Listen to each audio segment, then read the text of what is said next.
परगना मतलब एक पंचायत जैसे, ठीक है ना। और प्रत्येक परगना में 2 या 2 उससे अधिक गांव हो सकते हैं। बस में क्या बताया धारा 5 क्या कह रही है कि उत्तर प्रदेश जो राज्य है, जो राज्य होता है उसको राजस्व क्षेत्र में विभाजित किया जाएगा, राजस्व क्षेत्र में विभाजित किया जाएगा। अब प्रत्येक राजस्व क्षेत्र को मंडलों में विभाजित किया जाएगा। किसमें? मंडल में। अयोध्या मंडल है, अपने थोड़ी मंडल है सब मैंने क्या कहा, राज्यों को जो राजस्व क्षेत्र है मंडल, जैसे इलाहाबाद मंडल, अयोध्या मंडल, जैसे इलाहाबाद मंडल में आता आपका इलाहाबाद हो गया, बस में आपका जौनपुर हो गया, प्रतापगढ़ हो गया, है ना, और कौशाम्बी हो गया। ये 4 जिले आते हैं इसमें इलाहाबाद मंडल में। अब आइए सुनिए, जैसे आपका फैजाबाद मंडल है, सुनना होगा। इसी तरह जैसे लखनऊ मंडल है, ठीक। तो राजस्व क्षेत्रों को विभाजित किया गया, राज्यों को राजस्व क्षेत्रों में विभाजित किया गया, है ना। और राजस्व क्षेत्रों को मंडलों में विभाजित किया गया, मंडलों को जिलों में विभाजित किया गया, फिर जिलों को तहसील में, तहसील को परगने में, परगने को गांव में।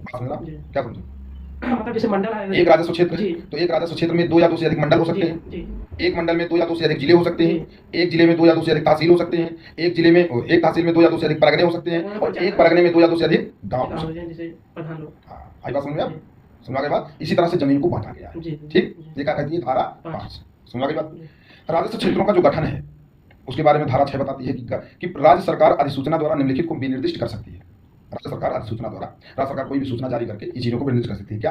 नंबर 1 है उन जिलों को जिनसे मिलकर कोई मंडल बनता हो। जैसे 4 जिले मिलकर क्या बनाता है? इलाहाबाद मंडल बनता है। इलाहाबाद भी तो जिला है ना। 4 मंडल, 4 जिलों को मिलाकर एक मंडल बनाकर कह रहा है कि उन जिलों को जिनसे मिलकर कोई मंडल बनता है, जैसे प्रतापगढ़, जौनपुर और कौशाम्बी जिला, इनको मिलाकर क्या बना? इलाहाबाद मंडल बना, सपोज करो, ठीक है ना। तो क्या करता है, इसमें अधिसूचना जारी कर सकता है कि एक जिला और मिला लो या एक जिला और कम कर लो। सुना होगा? ये कौन तय करेगा? राज्य सरकार तय करेगी, ठीक है ना। मुखिया तय करेंगे, राज्य सरकार तय करेगी कि किसी भी मंडल में कितने जिले जोड़ने हैं या कितने जिले हटाने हैं।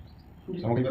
2 क्या कहती है कि उन तहसीलों को जिनसे मिलकर कोई जिला बनता हो, बस वही चीजें, है ना। जैसे एक जिले में तुमने कहा सुल्तानपुर में 5 तहसीलें हैं, तो ये तय करने वाला कौन है? राज्य सरकार है। अगर वो चाहे तो कम कर सकती है, चाहे तो बढ़ा भी सकती है, चाहे तो बढ़ा भी सकती है। समझ गए? धारा 3 कहती है उन गांवों को जिनसे मिलकर कोई तहसील बनती हो। तो अब एक तहसील में कितने गांव आएंगे ये तय करने वाला कौन है? राज्य सरकार। समय समय पर सूचना जारी करके राज्य सरकार इसको घटाया बढ़ा सकती है। क्लियर?